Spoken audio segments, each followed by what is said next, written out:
is Tanya Zavalegi, and I'm part of the UCI Events Council committee, and I work for UCI Extension. Welcome. We seem to have an amazing turnout. I guess pizza and social media together works. Well, we wanted to thank you for hosting us in the venue here, and we wanted to thank Gina's Pizza, Jonathan Peter is here to say a few words. They're graciously sponsors and all the food today, and we have plenty of it. Thank you for having us. Yeah, I'm really glad you guys had a great turnout. I'm sure the food had something to do with it. You recognize some of your faces, Angela, Tyra, Laura. I know you guys aren't all too unfamiliar with Gina's Pizza. Anyhow, just wanted to basically leave you guys with some paper materials today. I've also spoke with Anu in the back, and we're going to put together a invoice program, which is reoccurring billing that we can do for your guys' departments. We're also going to put together a healthy alternative diet menu for a cardiovascular event she has coming up here shortly, in which we can do whole grain pasta and whole wheat pizza. That's some of the things that we can do. And if you guys have any questions, feel free to contact me at Gina's Pizza, and we can put together any event for you. We can do something as casual as this, or you guys can have a server on hand in which we have like shakers and things to keep the things hot or cold, depending on what you're serving. And yeah, that's basically it. And I just want to thank you guys for having us and allowing us to cater. Well, thank you. We're grateful. All right. Okay.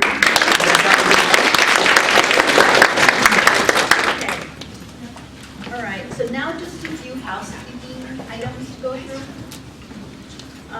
We have a website. The UCI Events Council has a website, and we put it up there, and it was included in the last HTML.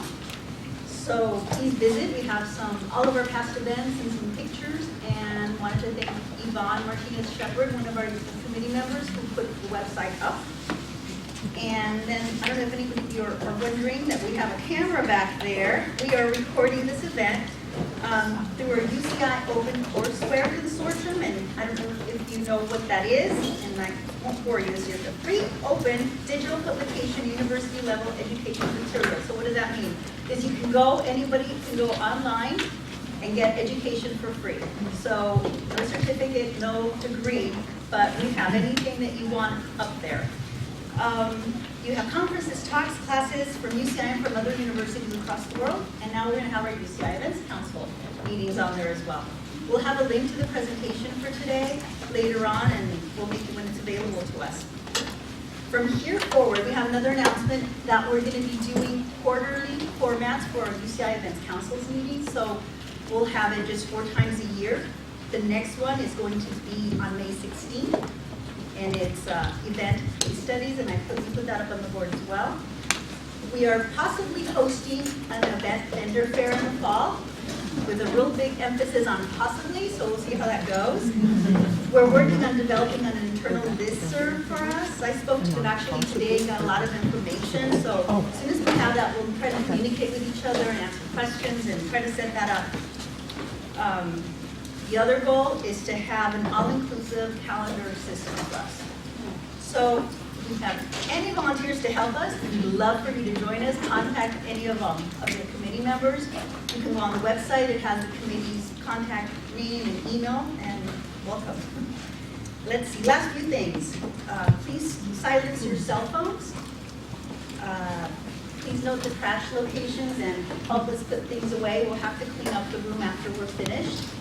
Restrooms, if you go down to the right through the double door lobby, directly to your right, the restrooms are there. We're going to collect your name tags at the end so we can reuse them, so we can give them back when you leave. At the end of the presentation, we're going to be having a drawing on social media class from UCI Extension. We'll have Janice Hopkins, the Director of Marketing of UCI Extension, pulling out the names so we can have a winner, but you must be present. Thank you, UCI Extension, for the class. In the back of the room, we also have some 50% discount classes for extension, wine classes, all kinds of goodies back there. There's a conference coming out, Meeting Professional Internationals in Queen Mary and Long Beach. There's flyers back there for that too.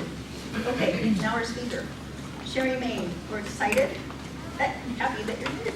So pizza and social media. Sherry works as the Director of Brand Strategy at UCI UCI Chancellor's Office. Previously, she was the Director of Communications at the UCI Events School of Information Technology, where she transformed traditional print and media relations into a collaborative effort that focuses on new and social media strategy.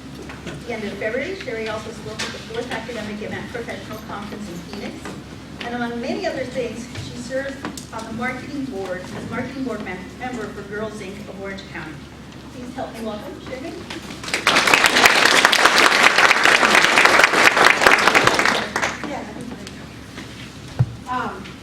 I'm really just here for the food, and Connie told me I have to do some kind of work.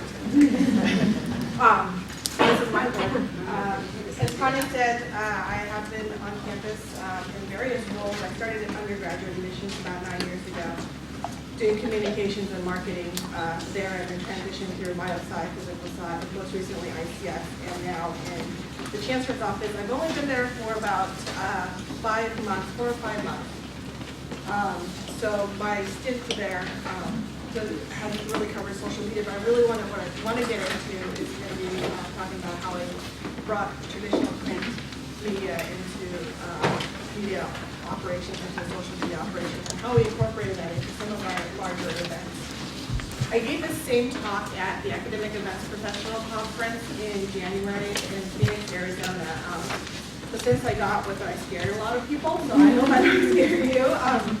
What I'm going to do is give a really broad overview of what can be done with social media at an event, and then it's really up to you, your event, your staff, to decide what to pick and choose out of the broad spectrum of social media. So, two things.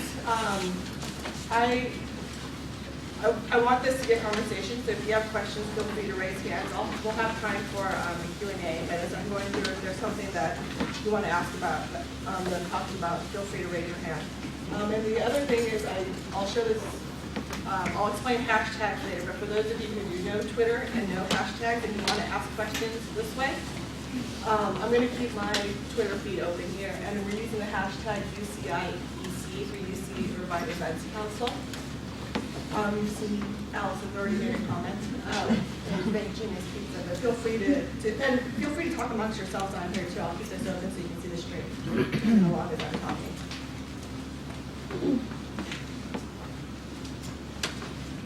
So again, this is my Twitter handle. If you actually want to talk to me afterward, the quickest way I respond is Twitter, more so than email. But you're always welcome to email me as well. And the handout that's going around has my email and Twitter accounts. So social media. Can anybody explain in a few words what social media is or what they think it is?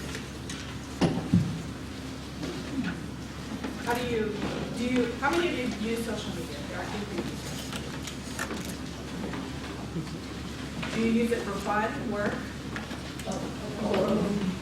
And then do you use it to keep in touch with people, to get information? Yeah. So it's a multi-use platform. I took the word social media, entered it into Wikipedia, and then put it into the word cloud to kind of visualize what social media is and what people are, how Wikipedia defines it. And it really comes down to people, marketing, information. Those were the big words that popped out. But of course, networking and network shows up several times. But I thought this was a really good visualization of how people identify social media and how Wikipedia actually defines it.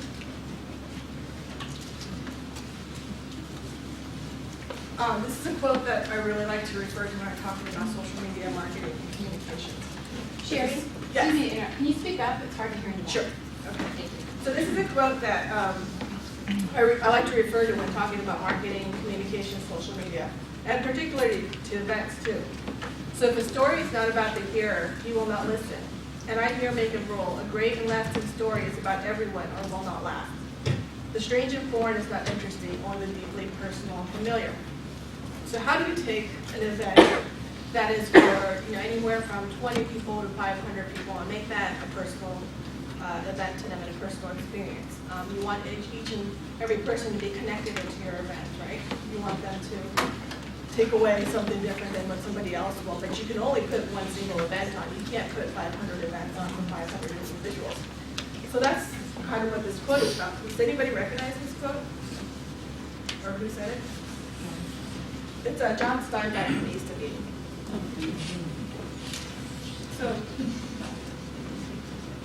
This mic?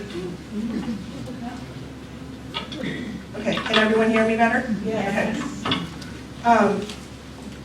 Yeah, so, I mean, he's talking about, you know, a story, a novel, but I think this applies across to marketing, social media, events. Because an event really is a story about something that's going on, your unit.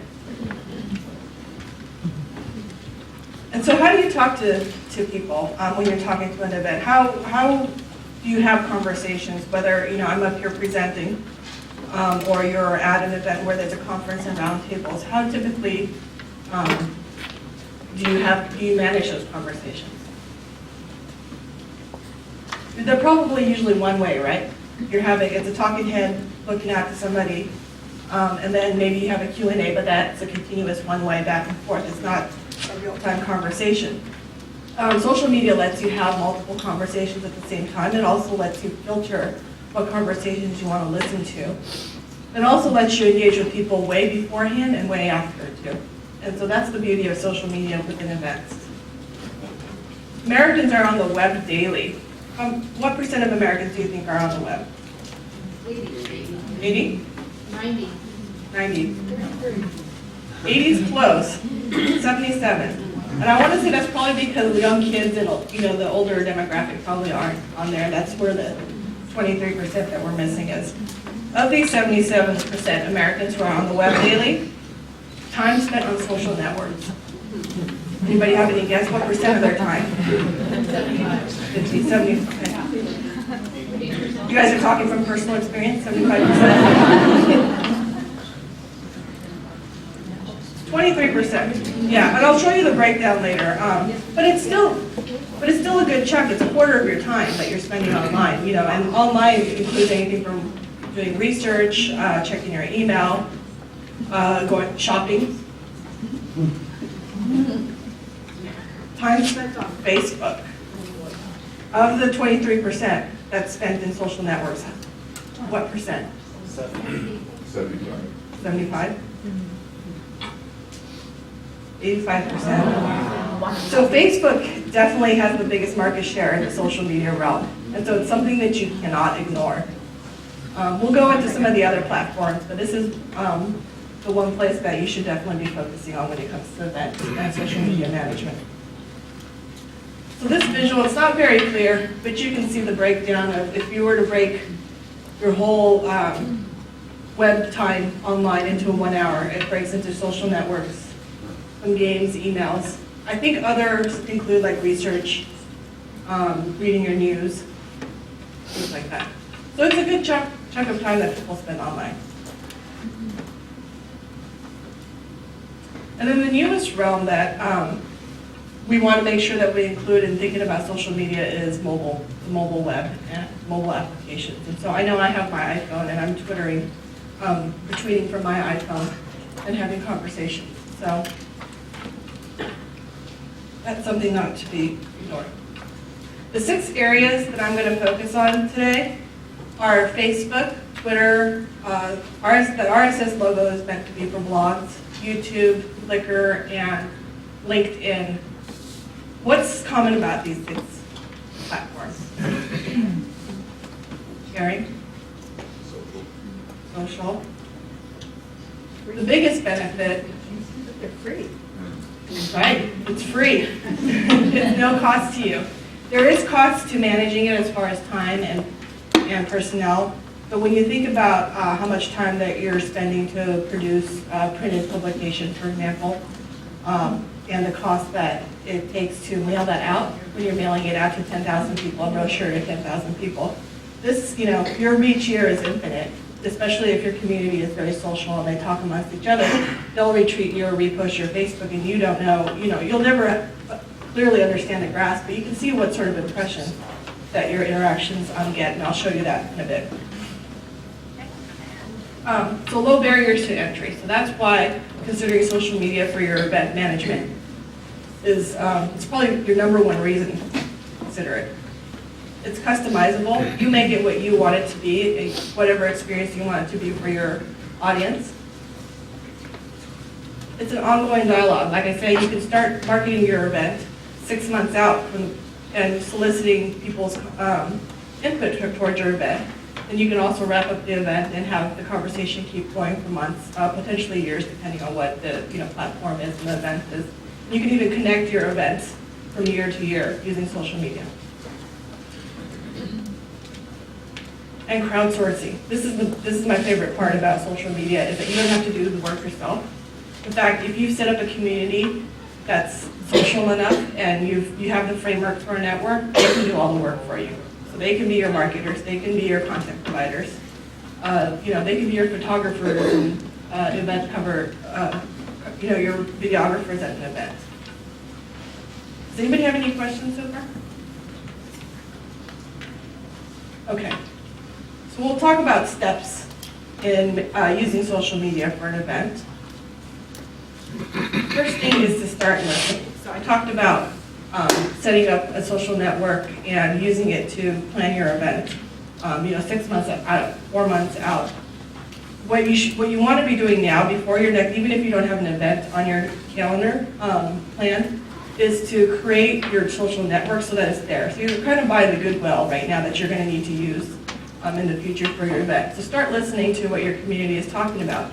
And it's not just your immediate audience. For example, if you're the School of Social Ecology, don't just be listening to social ecology, listen to, maybe it has to do with the psychology conference that you're putting on. Listen to the people in the psychology community, what they're talking about. If you really want social media, the power in social media is that it can reach way beyond your own community.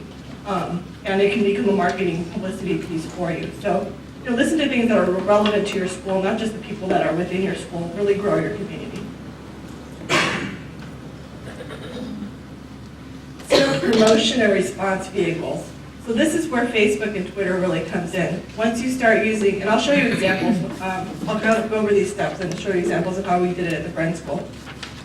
But setting up your Facebook and then having people be able to comment and interact back and forth with you, that's a promotion and response vehicle. And within Facebook, because of the ability for people to repost what you post, that's another promotional option that you don't have to manage. It lets, once you post it once, other folks can repost it for you. And start spreading the news. It's never too early to kind of start generating buzz. You want to think about how you do this. Maybe you roll out speakers 1 week at a time in anticipation of your invitation going out. And then at the actual event, post a live play-by-play. That's kind of what I'm inviting you folks to do here on the Twitter feed, and I'll show you other ways to do it. But this way, people who aren't here, people who are, say, or want to relive this event later, and couldn't make it to this event, they can type in the hashtag UCI EC and see what kind of conversations we're going on about it. And then keep the conversation alive. Don't stop talking on social media after the event. Following up with it, especially when you have photos, videos, other assets that you want to share that come out of the event, it's important to keep the conversation flowing. So I'm going to use, at the Brent School, we had 40 years of computing in January of 2009, I believe. We did an event where we invited all of our alumni from 1968 on, our students, donors, business folks, and we had about 300 folks attend. This was all held in Brent Hall, and we really made it an experiential event online, and so I'll go over all the little pieces of it. What we wanted to do, because we work information and computer science schools, demonstrate the power of social media, so we pretty much rolled out the red carpet and did everything we could under the sun related to social media in the event. I don't expect that most events will go beyond using Facebook, Twitter, or YouTube, but this will give you an idea of what can be done. And then again, like I said before, you can pick and choose to do, pick and choose what works best for your event. So we'll start with event planning. We started our event planning, again, our event was in January of 2009, and then we actually did a call a year before on January 2008 to save the date. I'm sorry, it was 2010, so January 2009 was when we did the call for that we were going to have this 40 years of celebration. So that's what you see here. This is our Facebook page. And all of this posted to our Twitter, our blog, and also LinkedIn. So that was the initial conversation. And then we started, and between then and about October, when we actually sat down to plan what was going to play out in the events, we solicited people on LinkedIn and Facebook and asked them, who would you like to see come back and speak? Who was your favorite faculty member? What was your favorite class? Do you have photos from when you were a student that you can share with us? And so we really use social media to engage with people. The problem with, the challenge that we always have is keeping updated alumni contact information, and same thing with faculty, our former faculty, and we found that Facebook really was a lot more effective than sending out emails. Emails get lost. We don't even know if they read them. And here we could see, let me go back to that. I don't know, it's hard to read, but it says 5,504 impressions when I took the snapshot. So we've touched at least 5,500 people who saw this. Our email, we had about 7,000 alumni at the time. We had 3,500 good email addresses, so we hit a lot more people through Facebook than we did through email. And then event marketing. So again, we wanted to make this we did the traditional event marketing for this 40 years of celebration. We did the invitation, we did an HTML invite. The other thing that we did was set up a special web page. It was ics.uci.edu/40. And folks were welcome to come to this page and interact with us. So we produced videos. We produced 5 videos that kind of reflected on where ICS had been to get everybody excited. These videos were also housed on YouTube so people can comment and then also take our videos and embed them onto their own sites or Facebook pages, blogs. And then at the bottom you'll see a timeline that says share your memories. We asked people, depending on the what year they were, to leave a message, leave a one-liner, and that really gave us content to feed on our screens that we're going through on the day of the event. And I'll kind of show you how the event was laid out on the day so you can see what this content was streamed.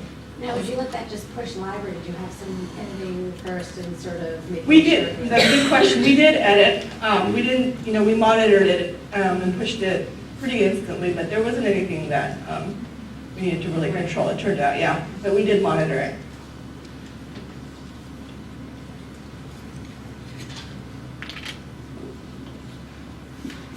And this is another portion of that 40th anniversary page where we asked folks to contribute to our timeline because we were really trying to putting together 40 years of ICS Club retrospective, and so we wanted to fill that content in. And then also ask students to submit photos. So you can see, this is hard to read this, is what's your vivid memory? How did ICS make a difference? Share your funniest moments. And where it says share your memories, folks were welcome to leave their, right here. So we had about 5 different categories for people to comment, and this really gave us content for the day of the event too.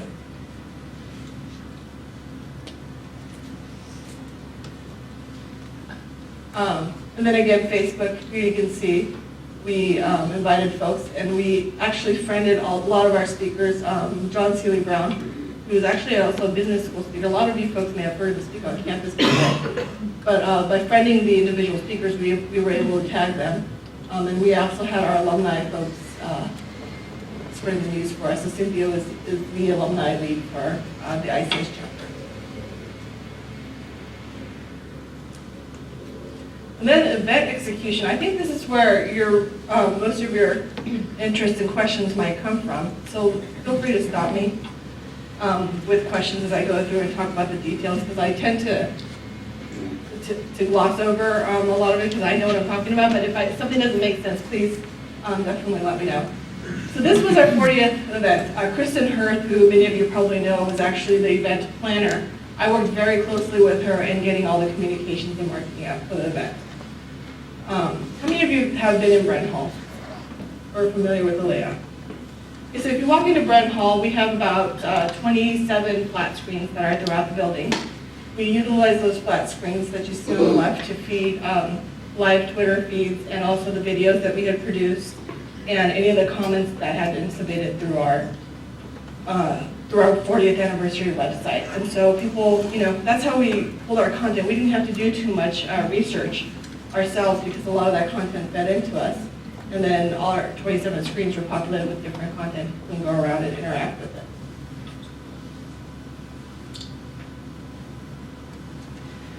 When it came to the actual speaking sessions, we had a founding faculty panel, alumni panel, and a keynote session. We actually had a faculty member whose wife was ill and he was in Boston. And so we Skyped him in, so that was the use of technology. And within Skype, there was an ability to also chat with him. So folks who were remotely viewing the event were able to kind of participate with us.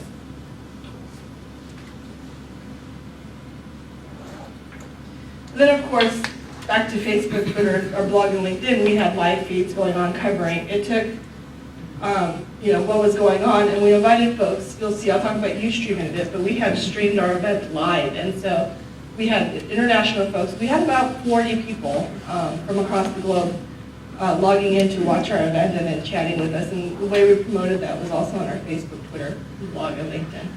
So did you have somebody doing this as their job, or you relied on the audience to do this? So these postings that came from Brent ICS, myself, or somebody in my communications office did, but there were, like the Ira down here, he was somebody that was watching remotely from Northern California. And so we have people from within the audience, faculty members, people internationally feeding the content.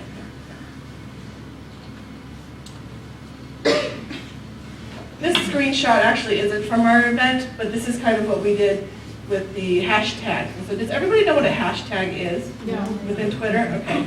So hashtag is when you use pound and a subject topic here within Twitter. What using the pound sign does is it makes it a hyperlink, and you can search any sort of conversations that's tagged with this hash code. So if you're talking about UCI Events Council, UCI EC, you'll see a stream of the conversations about this. For the 40th anniversary, our hashtag was ICS40. Anybody who wanted to see what conversations were going on within Twitter about our 40th event could search ICS40. And if you were a participant in the event, you could use ICS40 to be found to have conversations.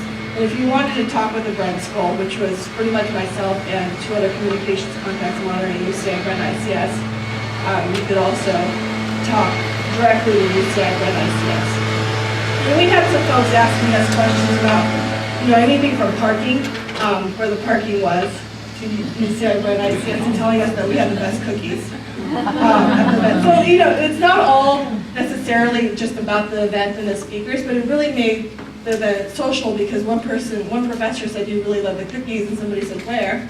They got them to walk around, and make it an experience. You wouldn't eavesdrop on a conversation with somebody across the room talking about cookies, but here you can.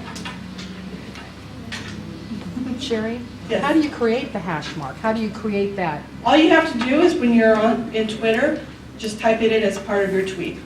So anything that you start with the pound sign automatically becomes a hashtag that's hyperlinked and searchable. You don't necessarily have to use a hashtag now because Twitter searches become powerful and you can just type in 40th, but this way it really keeps it clean. We had a lot of conferences in ICS, academic conferences, where people wanted to find out what was going on in different rooms, and then we have this streaming, and that way they can just automatically type in HCI, ICS, or whatever the conference title might be. So do you have to create a hashtag before we get all this going? And that way you can... Yeah, that's what I would do. I would recommend creating the hashtag beforehand, defining it, and then marketing that to the folks who are going to be there. Sometimes if you go to an event and nobody's created one, somebody will start, and you kind of search and you see it in your stream, and it picks up. But it's helpful as the event coordinators to actually come up with the hashtag.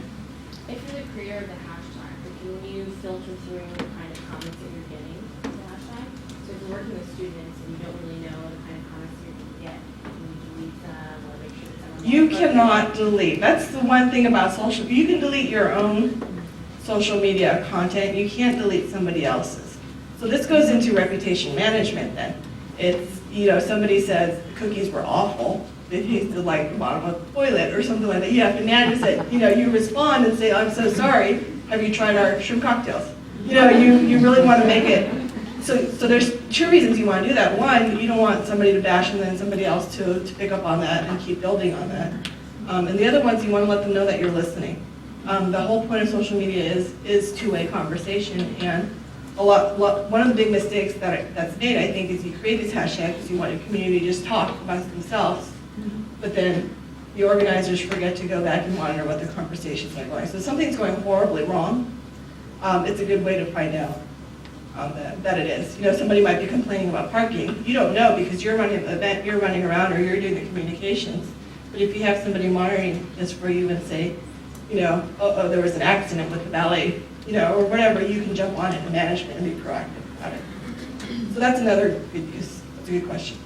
So I'm not a Twitter user. I've never used it before. So is Twitter something that you are using with your cell phone? It's sort of like texting on your cell phone, but with a social network?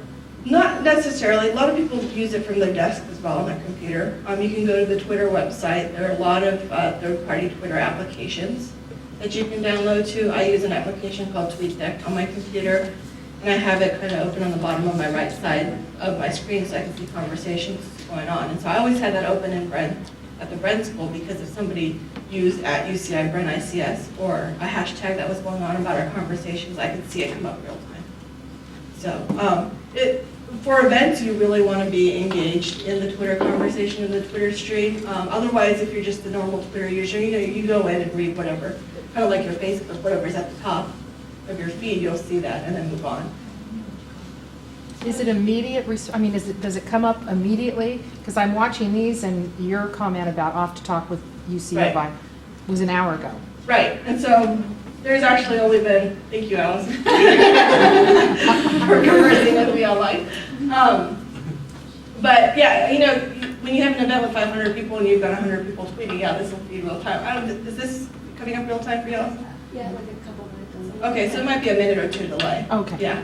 So I just created an account on Twitter. Okay. Have found this. Okay. How do I save it or make sure it's always there when I go back? I can't find any kind of save or add to favorites or whatever. There should be a favorite, like a star button somewhere in the search. We can take a look at go onto the site later actually and take a look. But yeah, there's a way, and especially a lot of the Twitter applications, whether you're on your phone or your TweetDeck, you can save these searches as favorites.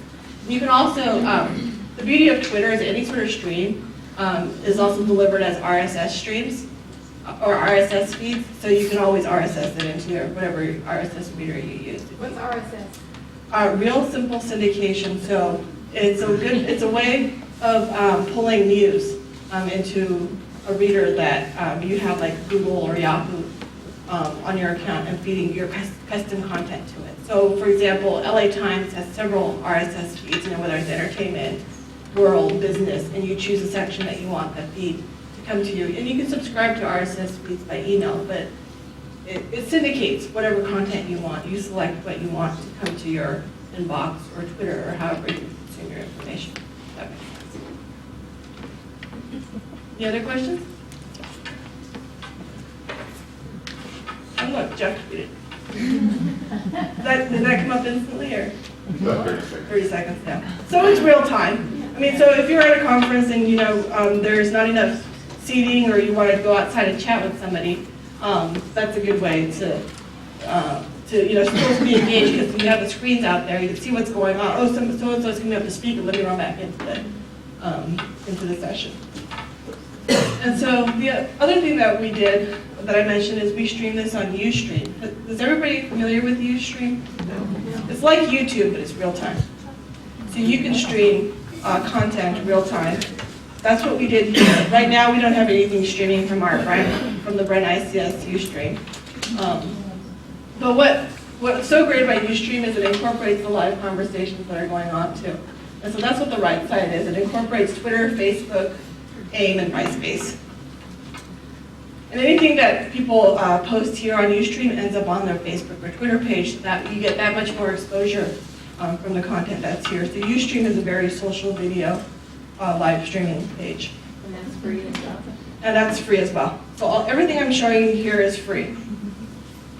And then the last thing that we did, and I don't expect that anybody will ever do this again at UCI, is we created a virtual Brent Hall in Second Life. It took 2 faculty members, and we have the resources to do it, obviously, because it's ICS. It took 2 faculty members and 4 students about 4 weeks to build this. And I don't know if you know how Second Life works, but you actually have to purchase currency in Second Life to be able to afford bricks and more, cement and wood to build it. So it did have a little cost to it. This wasn't necessarily free. And then we had to buy Tech Coast Island, which was, I think, a $2,000 investment for 2 years or something like that. But it was used, and we don't own this any longer because it was costly, and we wanted to cut. And we also found a free open source alternative to Second Life, and so we actually moved this island to that space. Now all it's really used for is research.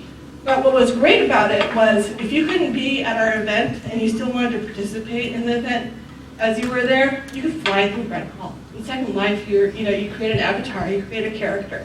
And you can have wings, you can look like a, whatever you want to look like. It's for skate costume. But you can fly in, and we set up our Brent Hall such that all the screens that you saw in our building were actually in the actual locations here. And you can go up to the screen and push play and feed what was going on in the building, so you can experience the event. Not just go to Ustream, but you can live the event in here.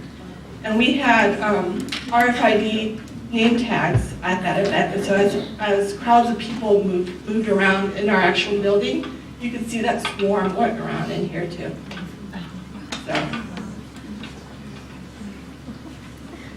So kind of recap what we did. We had online conversations, remote participation, whether it was through Ustream or Second Life or Facebook.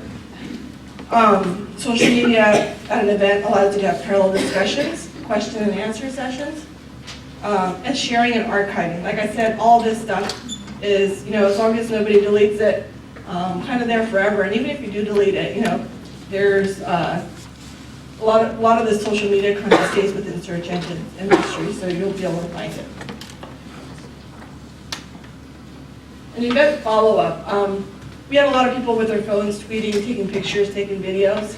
We invited them to actually upload them to our YouTube, Flickr, blog, WordPress blog, and Facebook. And so our Flickr album for the event has a few hundred pictures, and a lot of those were sourced from the people who were there. So we actually had a photographer there, but the better pictures that we got were for the people who were actually at the event. And we created a Flickr group, and they uploaded it for us. So to kind of summarize,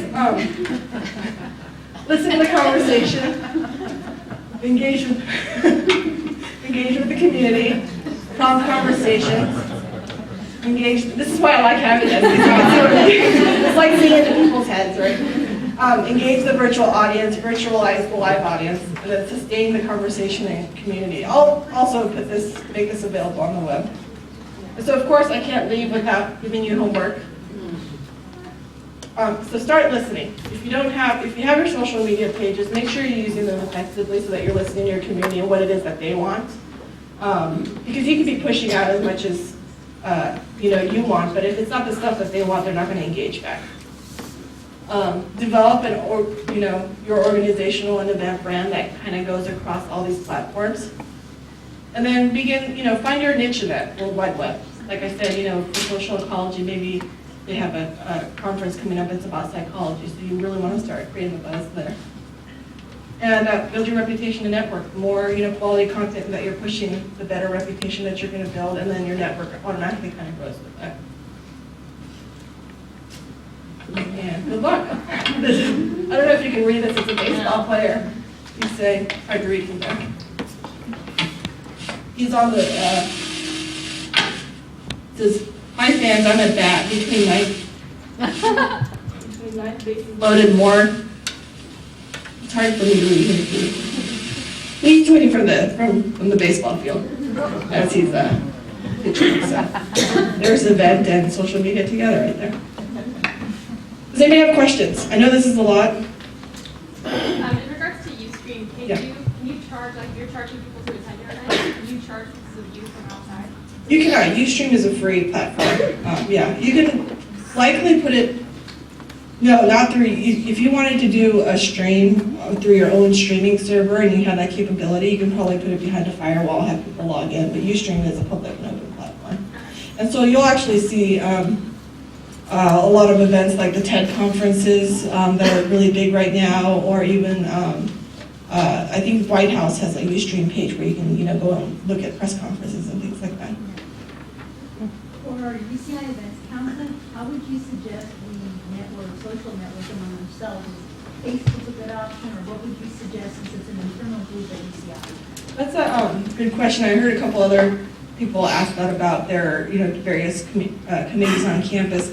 Facebook probably isn't a good platform for internal communications, especially within a closed network like this. You're probably talking about sensitive things, whether it's vendor information, sharing lists. And so the one thing that the communications and marketing folks on campus has done is buy into, and they have a free version of this, SocialCast. Have you guys heard of SocialCast? I can show you. I was just showing someone